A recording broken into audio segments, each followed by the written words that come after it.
My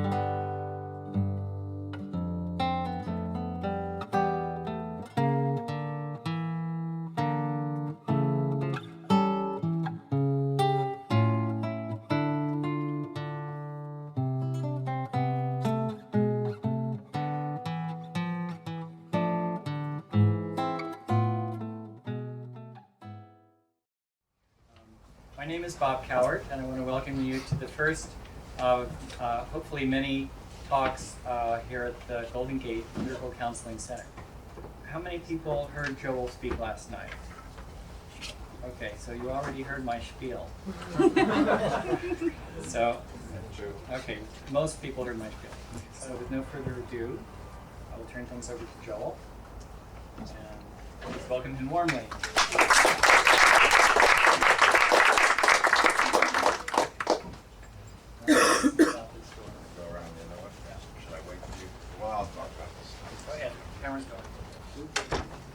As I said last night, and I'm not a psychologist, so I'm not sure I'm supposed to be the one to inaugurate this discussion here about transpersonal psychology. But I am willing to share what any observations I have with you. You can ask me questions if you want to make comments, and just, it's just really a open forum here. So without further ado, let's just open it up and yes. So you talked about compatibility of science and spirituality, and I mean, obviously, you could probably talk about that topic for the next 3 days. But if you were trying to sum up the essence of why you think they're compatible, and maybe why they have been perceived to be so incompatible, that would be a lot of fun to hear. Yes, I actually can. Amazing. The basis of science today, the basis of science is physics, and the basis of physics is relativity and quantum mechanics. And they don't quite mesh, so that already tells you something's wrong. But in quantum mechanics, there's a great big problem, which John S. Bell, who is the author of the Bell theorem. I'm not going to explain all this. If you know what it is, you know who I'm talking about. But he played a very important role in the development of quantum mechanics, and particularly in the philosophical interpretation of it. And he said the fundamental problem with quantum mechanics is this: we have to draw a line between the subject and the object. But quantum mechanics doesn't tell us where to draw that line. Now, if you wanted to sum up what the mystics say is our fundamental problem is that we draw a line between the subject and the object, and then we take it to be real. We reify it. But this line does not exist. So to a mystic, it's no surprise that quantum mechanics can't tell you where to draw the line because it doesn't exist out there. Do you see what I mean? Yep. So this is where they connect, from my opinion. This is the linchpin of the connection. And so from there, yes, we could talk not 3 days, we could talk 3 years, and we probably wouldn't solve the problem. But Thanks. is that helpful? Yeah. Good.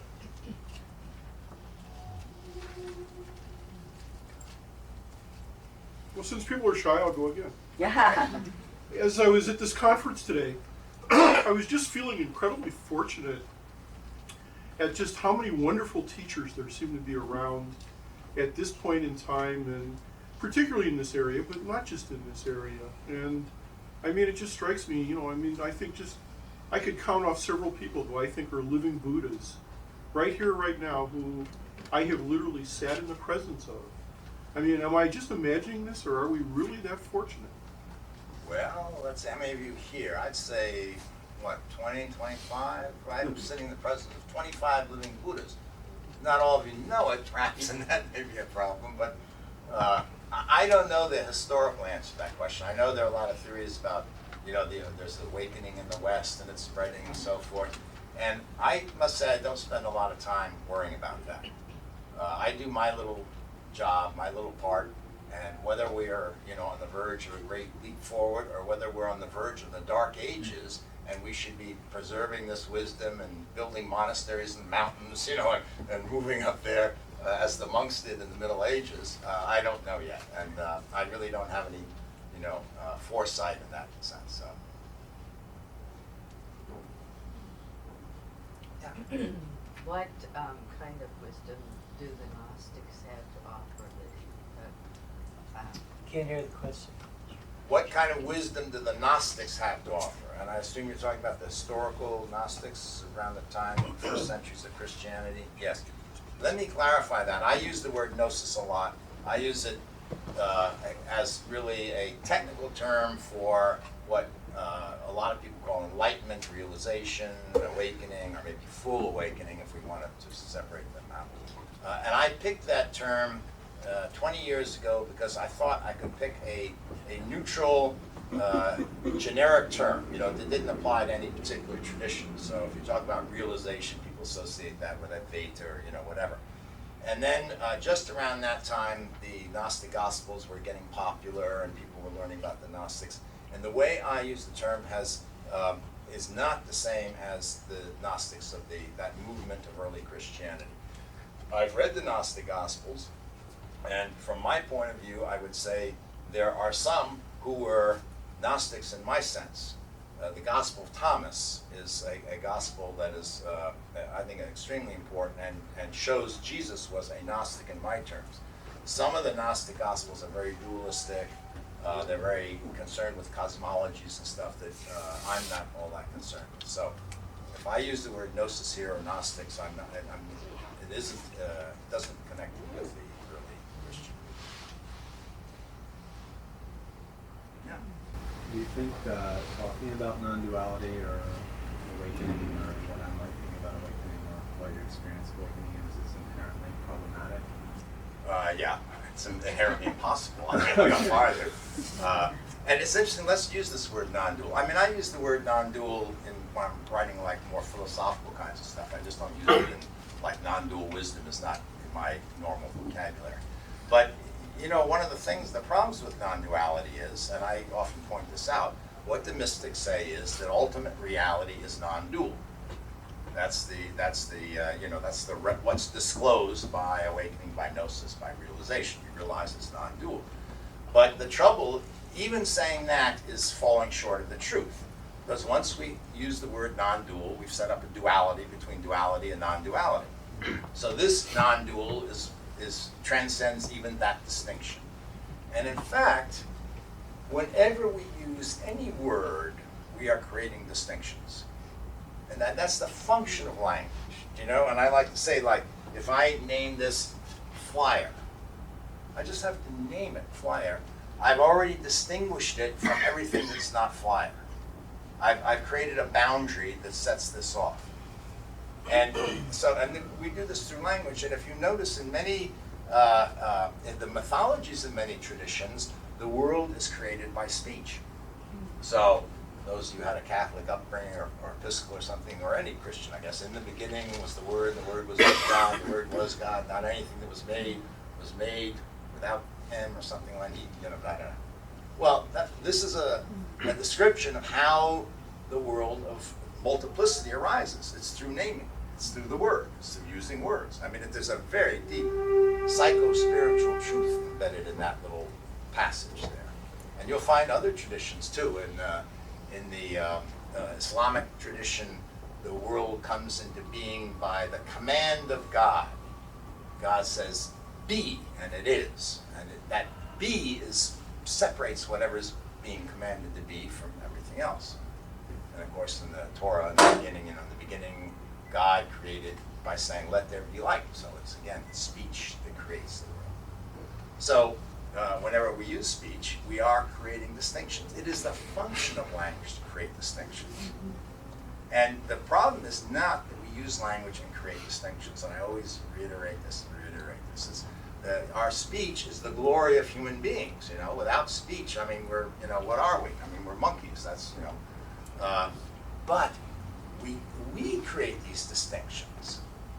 Imagination creates them, and they're projected out onto experience, and then we take them to be real. We lose track of the fact that they are literally imaginary. And so whatever world we imagine, we take to be real, then we're stuck in that world. On a personal level, on a cultural level. You see what I mean? So what we are trying to talk about is something that has no distinctions. So how can you do that with something that every time you speak, you're creating a distinction? So you can never get out of that trap. So, but that doesn't mean mystics, don't talk, because as the Buddha said, we use teachings as fingers pointing to the moon, but never mistake the finger for the moon. So we're always going to be in trouble using words. We're always going to fall short of the truth. Teresa Avila said, everything I say falls short of the truth because it's indescribable. And she means not that it's indescribable like mom's apple pie is so good it's indescribable, which is literally impossible to describe. So I don't know, I went off on a digression to answer your question simply. But yes? I'm going to try and compose a question as I go here, but from where you stand now, I'd be very curious to hear how you experience the fact that the country is at war and we're killing a lot of people. I'm sorry, what? The fact that our country is at war, or whatever, and we're killing a lot of people right now, how does that sit with your state of awareness? I think it's dreadful. Frankly. I think it's awful. Do you use that negative, that dreadfulness, and do you use it in a way that Okay, I don't think of it as dreadful. I don't think it is negative. okay. So- All right, so and- dreadful is positive? Yeah, oh yeah. Dreadful's positive. Dreadful's great energy. I write letters, all leading up to the war, I did everything I could. I went out and marched, and stuff like that. This is awful and whatnot. Now we're, I don't know what to do now, so I stopped writing letters. I figure if I don't know what to do, I don't have any positive suggestions, Yeah. It's such a mess from my point of view. Now, look, I'm just giving you my personal Yeah. political opinion here. So this is not coming from any great wisdom or anything like that. I read the newspapers just like you. I'm a citizen of this country. I have responsibilities, and that's one role I play and one hat I wear. And it's just dreadful. I don't mind saying it's dreadful. And you might be a Republican and conservative and come and want to argue to me why it was necessary and all that, and I'm willing to listen. I don't think you're an evil person or anything like that. But you ask me, I think it's dreadful. You ask my opinion, you got it.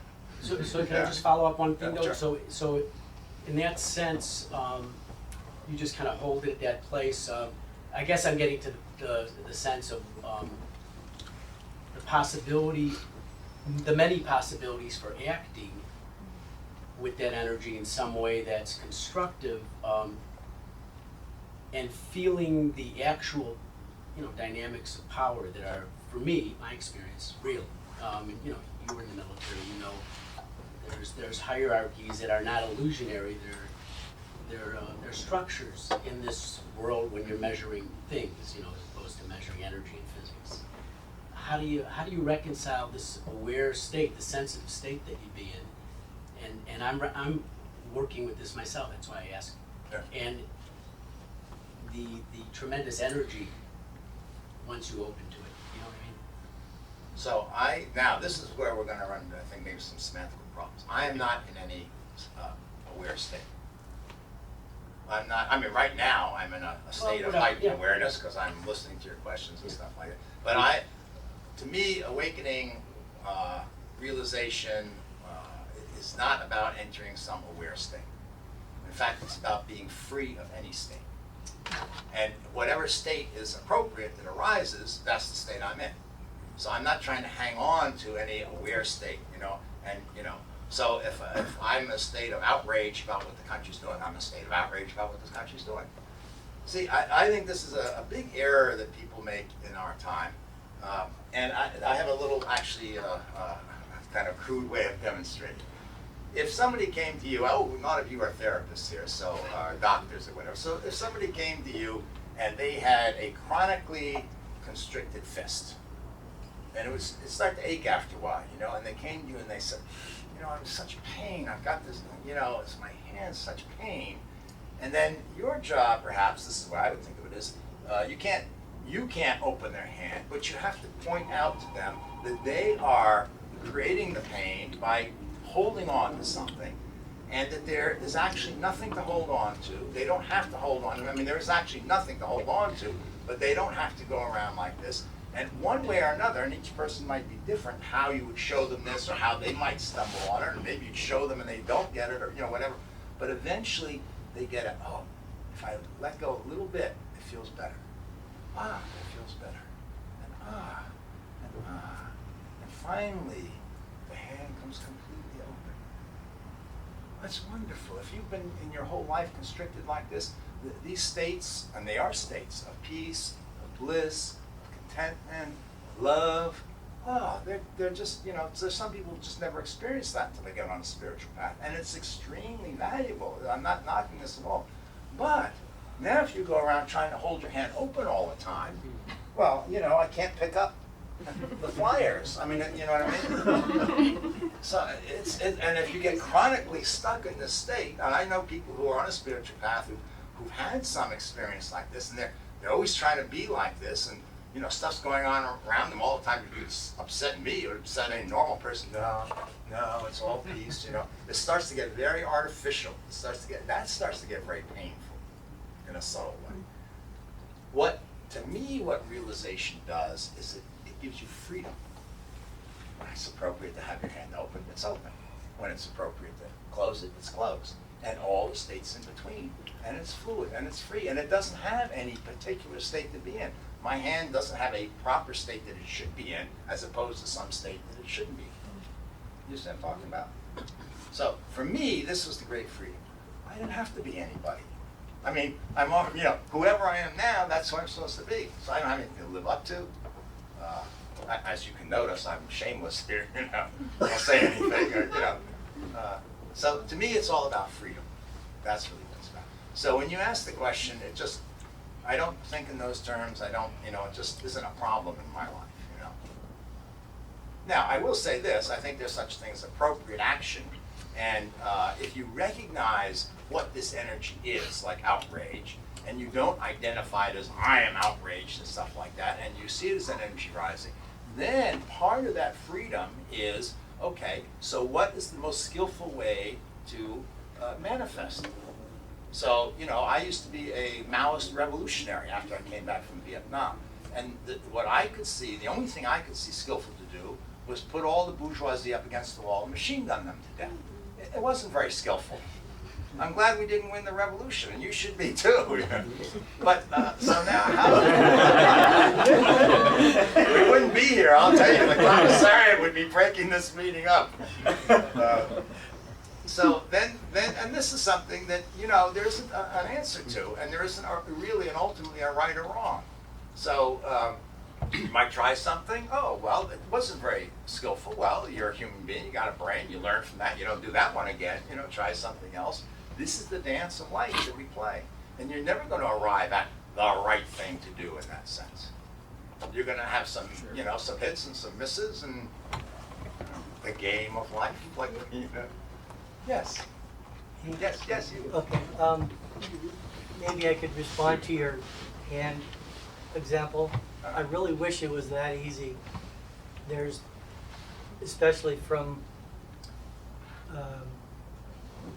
the war that's going on now, the number one injury is traumatic brain injuries. And people are coming back in record numbers with complicated psychological problems, social problems, and even muscle control problems. It's not as easy as concentrating, although there's many doctors who are working on neuropsychology and neurosciences to investigate this field. And my question for you is, how do you feel as a more of a spiritualist, how do you feel about scientists like Eric Kandel, who won the Nobel Prize in medicine for his research in memory, and other doctors who do psychological science to try to find out not just the feelings of what goes on, but how things actually work? I'm all for science. part of our mission at the center. And if they're doing this, and especially because I also have a soft place in my heart for any veteran, I'm a Vietnam veteran, you know, and this is double dreadful what's going on in terms of what, you know, who's coming back and what's the kinds of wounds they have these days. You know, I'm, you know, where can I send a check, you know, to help them out? So now, but when you say that last phrase, you said what's really going on. Was the phrase you said? Well, I'm not sure I put it quite like that. But Wow, but this is what trips us up. Whenever we think we know what's really going on, we're starting to what I call reify our deceptions and our rejections. And then we're going to get in trouble. Even for the best of motives, we're going to get in trouble.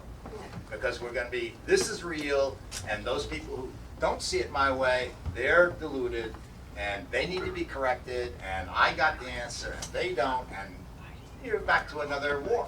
I mean, it'll be China next time. maybe that was the wrong way to put it then. I think there's a breakthrough scientific research happening these days that are explaining more on a biopsychological level or biophysiological level the activities in the brain that allow us to make a thought out of a glass of orange juice, for example. And I'm just saying. I don't want to, this is a whole other discussion, and Yeah, I don't want to right. get to this tonight, but I will tell you this, that every theory is just that, it's a theory. It never becomes fact. And every connection we make, every correspondence we make by something going on in the brain and our thoughts and all that is just that. It's we're drawing these correlations. We are drawing the correlations. They are imaginary. They are not real. And if they're useful, it's great. And there are a lot of correlations between, you know, how my internal combustion engine runs and how the mechanic fixes it, and I take my car to the mechanic. Other people might take their car to a shaman. I mean, I don't know. There are other worldviews, there are other ways of drawing. No, these correspondences in the world. Science is not shamanism. Well, that's what we're missing. I'll give you one example from my experience how this works. I was doing a little seminar at a friend's house up in Washington. I was standing on the balcony and getting a breath of fresh air during a break, and there was a big crow probably, walking one of those plastic corrugated, you know, awnings that people put up over their deck, and it's walking along and making this really clackety, loud clack noise, you know, and I'm just watching it. And it's going along, and I'm just noticing it's, you know, really making this racket. And then the bird flies off, and the clackety continues. Now, see, the correlation was in my mind. I projected out there. I was sure if you'd stop the frame out there, I'd say, that bird's making a lot of noise. But the bird wasn't making a lot of noise. My mind was drawing correlations between phenomena. And whether we're doing science or shamanism, that's all we're doing. So that's my point of view anyway. Yes, Elliot, you're going to make this brief and quick? Yes, it's just Good. a real question this time. Ah, great. Good. I'm not giving a speech. Good. I've heard the story of your awakening on August 13th, 1983, 12 times. In Lone Pine, in Bishop, I heard it last night. Every time you tell a different story. I promise, there's almost no similarities, it's just a few little factual similarities. And I would like to hear it the 13th. No. But- Go read my book. That was the Well, I read freshest your telling book. of it. I read and it, you but know, these it's people- fading as I get older, and the brain cells start to deteriorate. The memory starts to be lost. Okay, so let me be very specific what I want to ask about that day. See, I'm very interested in the absence of the absence of the absence. If that makes any sense. No. In other words, okay, let me say it differently. Is that what having read your book, my understanding of what happened that day was not like a new something, but it was a taking away of a something. So I'd like you to speak about what was taken away on that day. Yes. The sense that I was separate self. It just came to an end. And there was nothing, you're right, exactly that. There was nothing new that was attained. It was just something was lost. It's much better from my point of view to put it in the sense of something finally dropped. put your burden down, you're free. You know, Ramana Maharshi used to have a nice saying about you carry your bags to the train, and like in India, you can carry your bags a long way from the little village in the hot sun to the train. You get on the train and you're going along, and now you can put your bag down because it'll go with you on the train. So it's that sense of relief. All my life I've been carrying around this sense of the self I worried about, I wanted to protect, I wanted to enhance, I wanted to hide, I wanted to put forward, you know. Oh my God, what a headache. What a burden. Put it down. Yeah, and do you feel you put down fear that day too? If it depends on how we mean fear.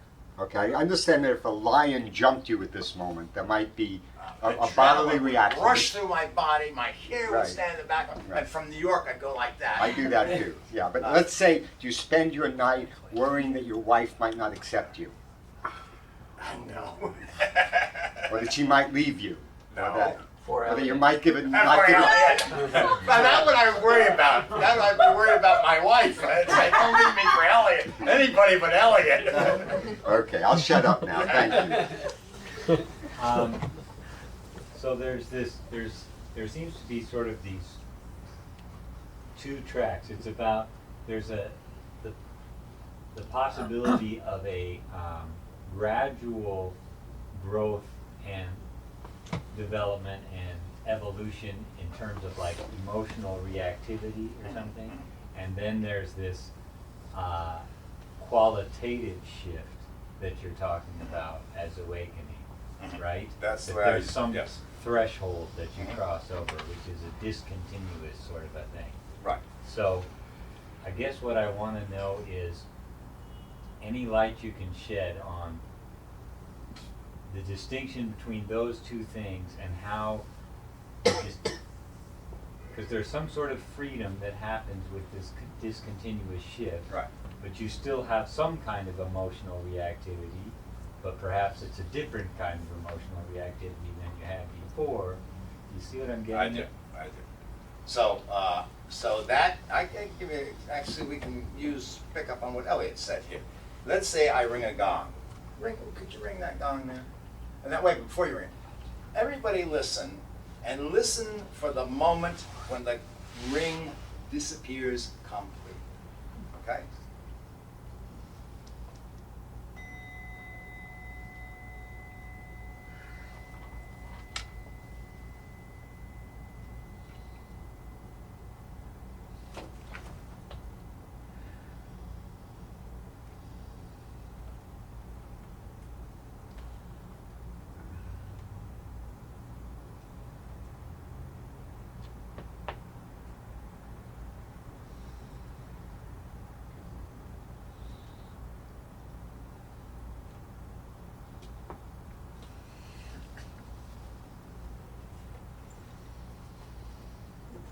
Anybody catch that moment? If you didn't catch the moment, you caught that there was silence, there was noise, there was sound, and then there was silence. I listened carefully to notice when it was finally disappeared. And you got it. Yeah. Good. So, this is a metaphor for how most people go on a spiritual path.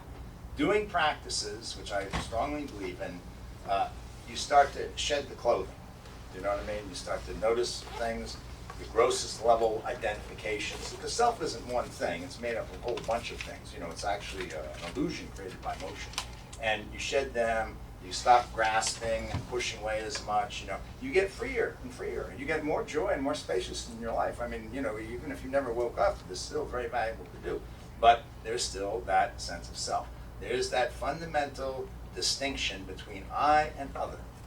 So even when you're having the most blissful experience, there's, oh, I'm having this blissful experience. You know what I'm talking about? Mm-hmm. And it can get really subtle, this distinction. So, in fact, some people, you know, it can seem like self is gone completely, but it's really just sort of hiding under the surface, this distinction a little bit.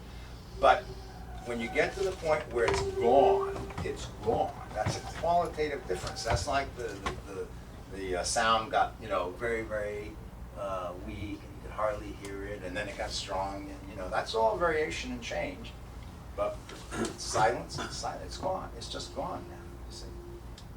So that's the qualitative difference, and that's why, yes, I think there's a for most people, most of the spiritual path is a gradual deconstruction, seeing through insight, cultivating love and compassion, which shifts our motivation. So instead of acting out of always protecting me and self, our attention's out there, focused on other people, other beings, and we learn there's another way of being in the world that doesn't depend on, like people say, well, gee, if I lost my sense of self, what motivation would I have? Why would I get up in the morning?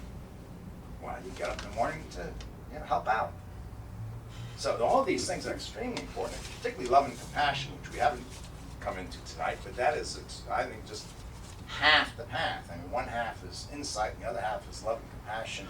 And as the Sufis say, the two wings of the same bird, and the bird don't fly without its two wings. But then there does come a moment where it's gone. And that's the crossing the threshold, falling into space, emptiness, whatever metaphors you want to use. And you're right, words will never do it. We're just pointing to the moon. And that's not just a peak experience, that's a qualitative shift in the That whole is called, yes. self. And after that, there's still emotional reactions, but they're free of suffering or free of selfishness, I'll give you two answers to that. One is the Tibetans have, this is in all traditions in some form, but the Tibetans really, I think, have this one nailed. And they talk about how afflicted emotions transmute into wisdom energies. Right. And they have practices of how you transmute afflicted emotions into wisdom energies. And they have like 5 fundamental afflicted emotions. That's the palette that all the other emotions are made of, Right. It's anger, pride, jealousy, desire, and ignorance. We don't usually think of ignorance as emotion, but it can be if you think of confusion and bewilderment and all that. And each one of those transforms into a wisdom energy. So anger transforms into the wisdom of clarity. And by the way, fear, that's why I mentioned fear does too, because fear and anger are just fight or flight, they're the same root.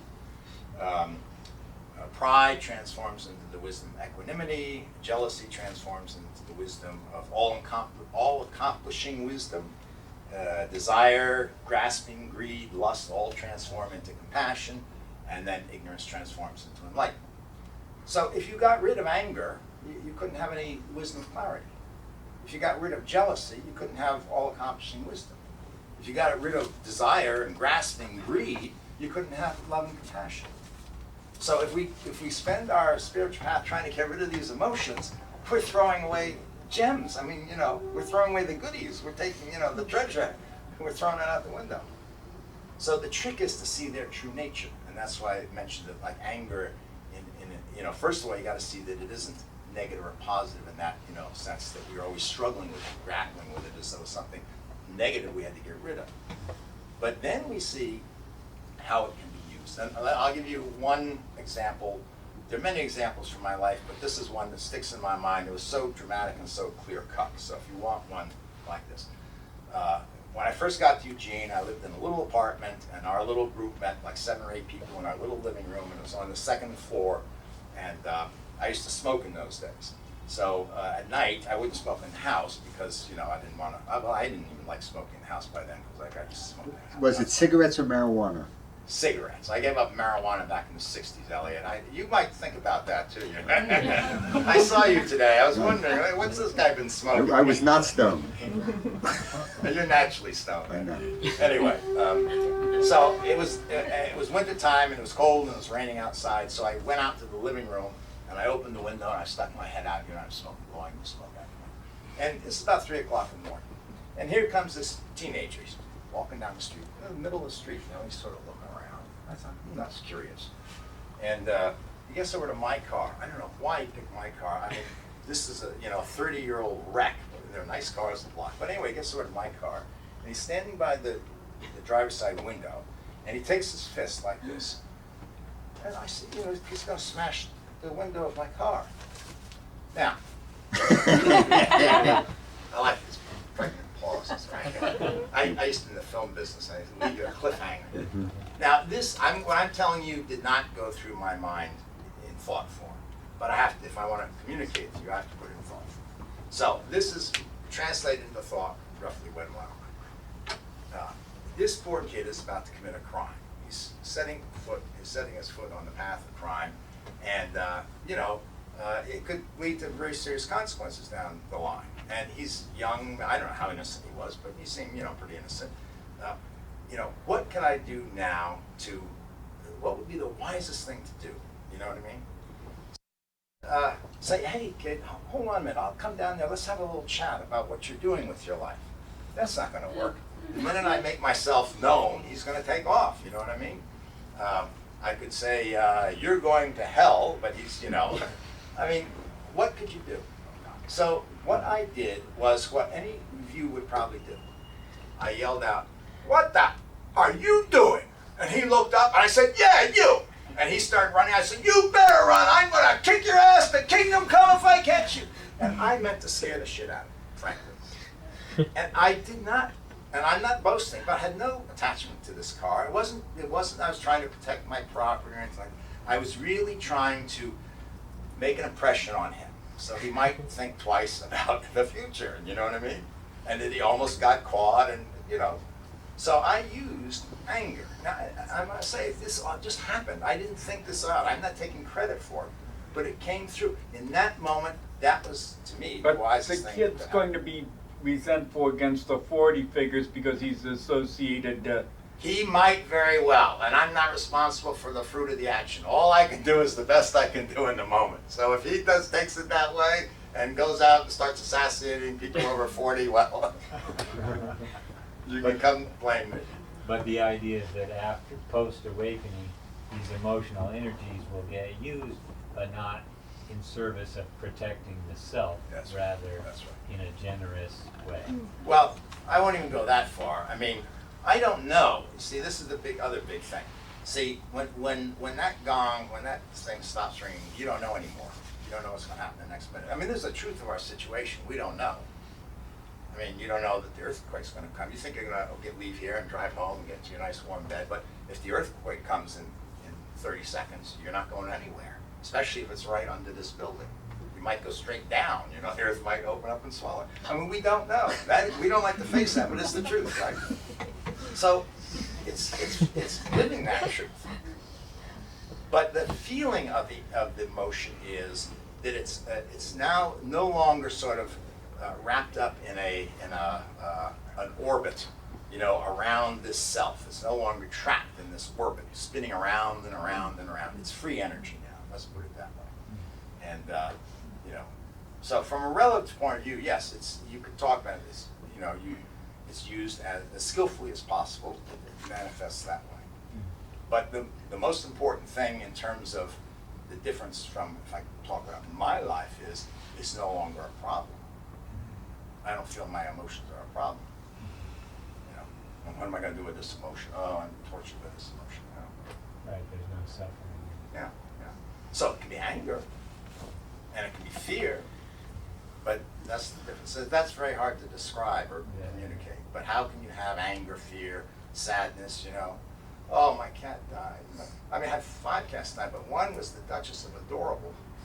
Oh, no, really, I cried. Oh, she was just, I mean, if you didn't cry, if you weren't sad when something you loved died, it just means you don't love it. My friend's cat died recently. I was a little sympathetic. I said,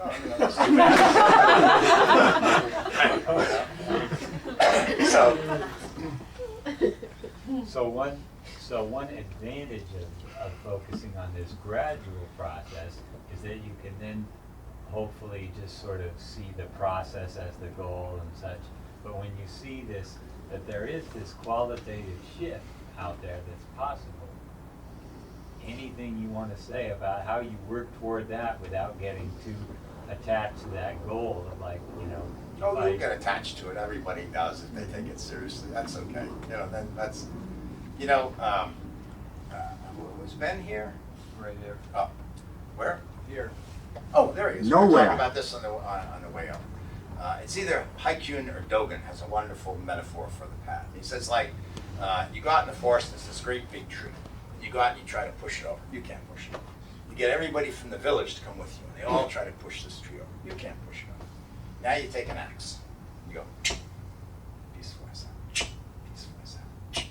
You keep doing that, keep axing away, axing away.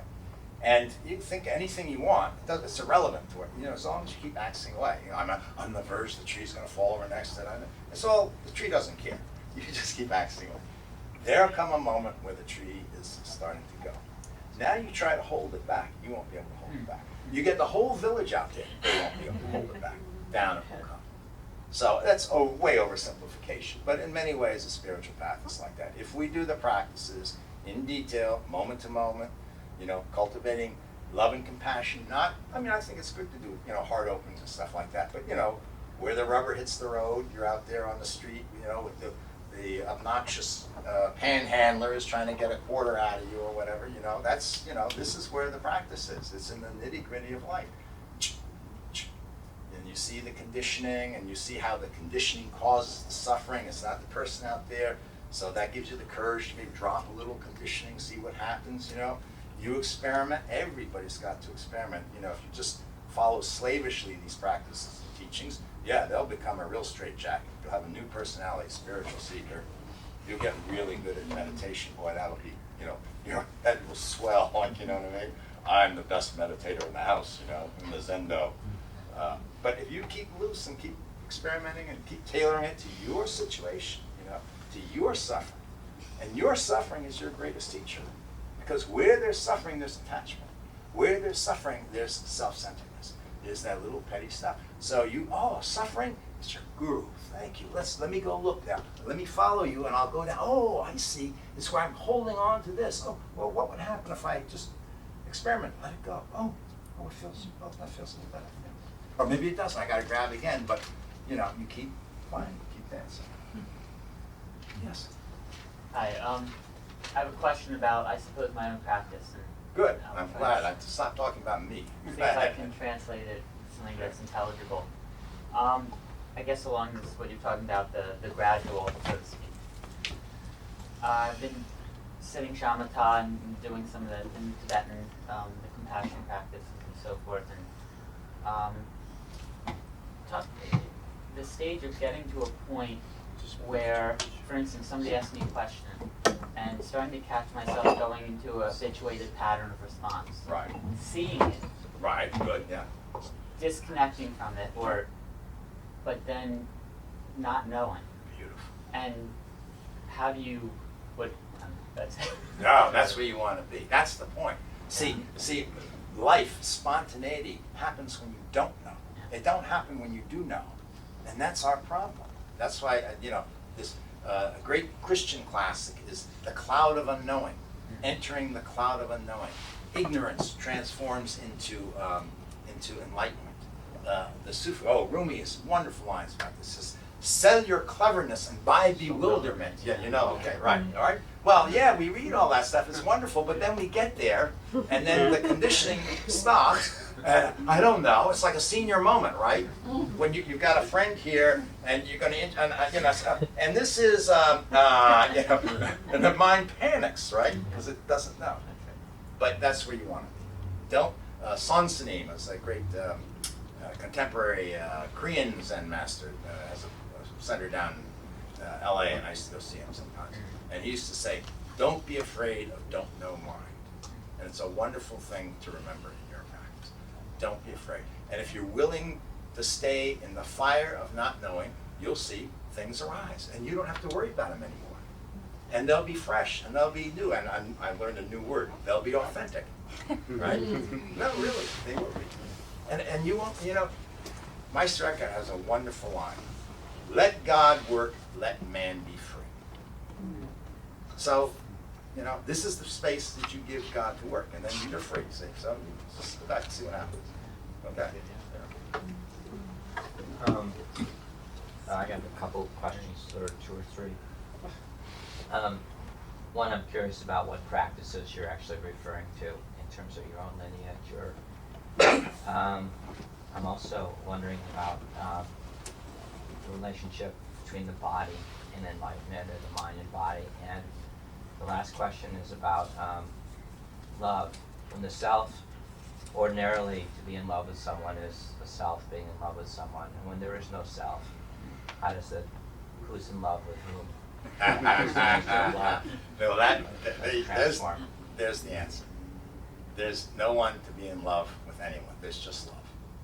Love is the movement. Love is the dance. Love is, we can only use poetry here to express this, but it's, you know, Rumi has lines about this. You know, the seeker is the sought, the lover is the beloved. I mean, that's the discoverer. Let's say you were married to your wife, though, so there was I a am person. married to my wife.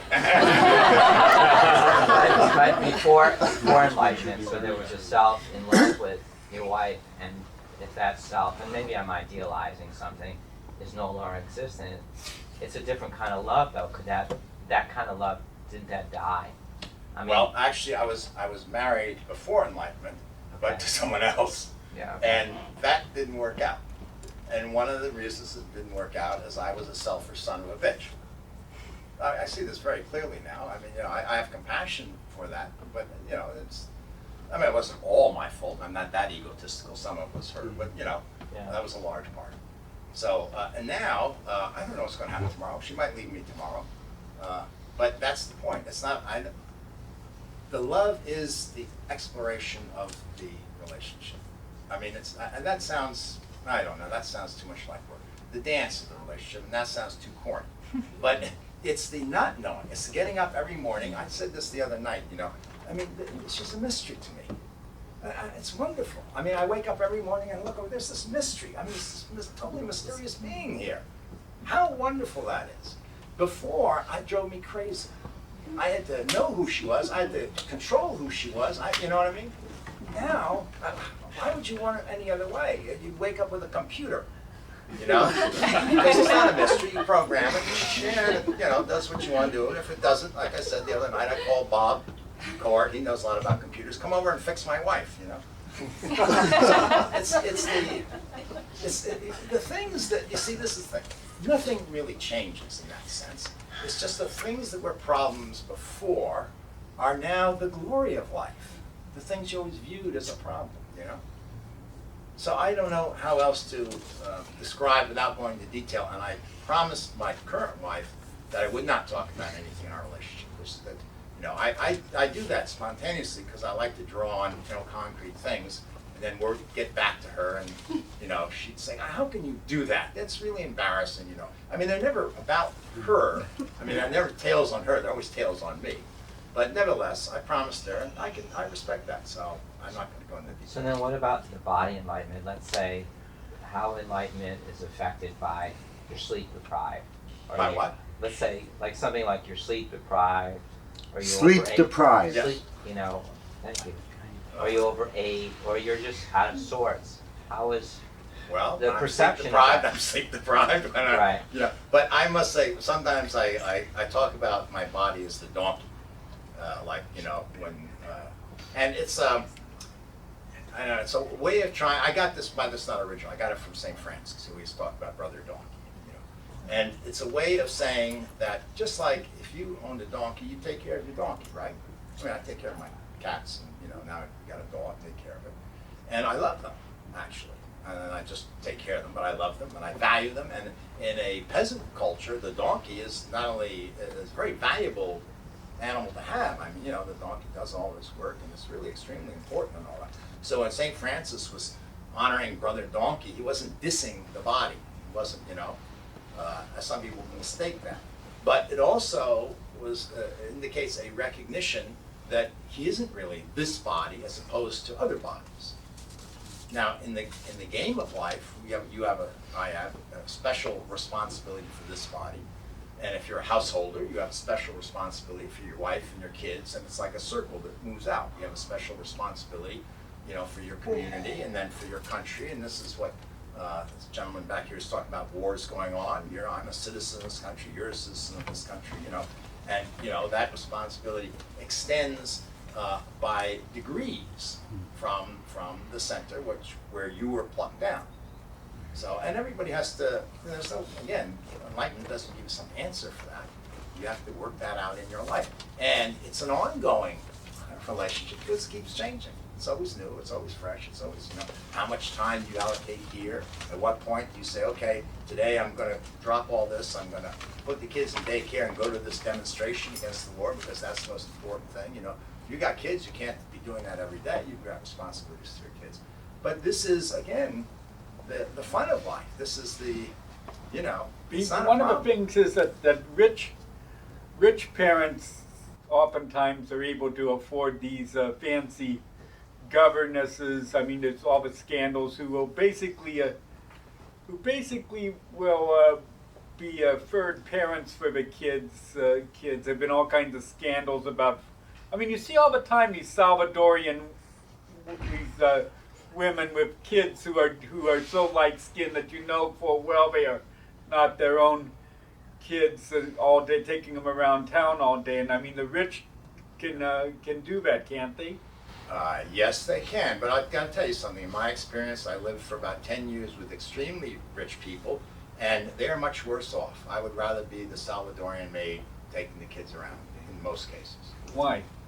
Because, well, the extremely rich people have got the American dream, they've got all the goodies, and they're still miserable. Where do they have to go from there? At least poor people have hope, but there's no hope. There's just nothing but despair. So there's drugs and adultery and, just anything to fill that hole, that emptiness. That's just my personal experience of life. This isn't some Psychologist too. I'll come back to you, but I want to give everybody a chance to talk who hasn't had a chance to talk first. Yeah, I'm assuming there's no cause and effect here. In other words, you're talking about the value of practice. Yeah. And the path. Yeah. But I'm assuming that just because you practice does not mean anything necessarily. I mean, enlightenment or whatever we're talking about, it either happens or it doesn't happen. That is far beyond any sense of individual control. That is correct, an element of grace. But it also does not mean it's all predetermined and locked into some sort of rigid thing. So let me give you a parable that I invented about this. Okay. Your chance of getting struck by a truck right now are very small. What floor are we on? Fourth floor. It's possible that a helicopter could have pulled a truck out of a canyon and be traveling across the top of this building, and the cable could break and it could fall and crush you. There's a non-zero probability that this could happen. Infinitesimal. Very minute, right? It's not impossible. It's very, very minute. Now, if you go downstairs and stand on the corner, your probability goes up a lot. You know what I mean? Now, if you dress in black and put on a black ski mask and go out and sit on the middle of the Bay Bridge during rush hour, your chances skyrocket of getting run over. You see what I mean? So you can't make it happen, but we can place ourselves in the situation where it's more likely. And we have control over that? Yes, to some extent. From the point of view of how we view our lives in delusion. I mean, in one sense, you can say that you don't have self-will to begin with, right? Right. But, I mean, so, here, let me put it to you this way. If you're convinced that that is true, I have a practice for you. Stop willing anything to happen, because it's useless. See? That's a very good practice, by the way. I mean this seriously. I wouldn't suggest it here, because they'll pick you up and bodily carry you out of the building if they have to. But when you wake up and the next time you have a free day, let's say, wake up and go sit on your couch and don't do anything, because you can't control anything. You can't. Don't do anything, see what happens. Yeah, but that's controlling. No, you're giving up your control. You're letting it go. For that day, you're just giving it up. Just for that day. Try it. Yeah. Live your theory that we don't have self-will.